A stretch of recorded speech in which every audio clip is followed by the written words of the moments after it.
নামের বোতলে লেখা থাকে ম্যাঙ্গো জুস, কিন্তু ভেতরে সত্যিই কি আমের রস আছে?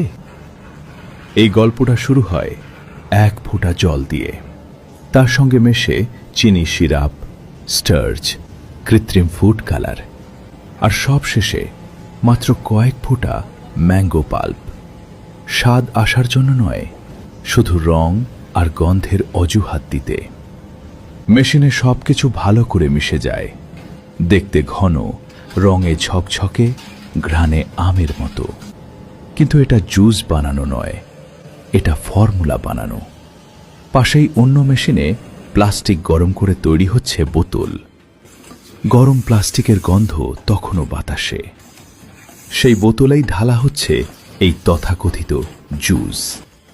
তারপর সিল, স্টিকার আর এক ঝলমলে বিজ্ঞাপন, ফ্রেশ ম্যাঙ্গো জুস।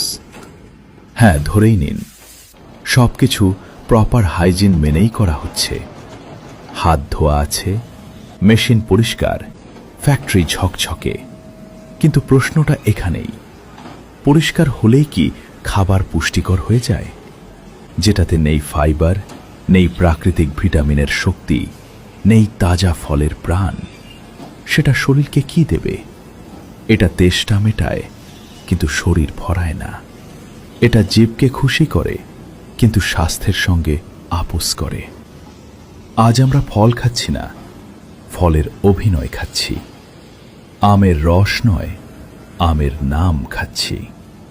এই ভিডিও কোনো ফ্যাক্টরির বিরুদ্ধে নয়, এই ভিডিও একটা অভ্যাসের বিরুদ্ধে। বোতলের রং দেখে বিশ্বাস করার অভ্যাসের বিরুদ্ধে। পরের বার ম্যাঙ্গো জুস হাতে নিলে একবার ভাববেন, এটা কি সত্যিই জুস, নাকি শুধু ভালো করে বানানো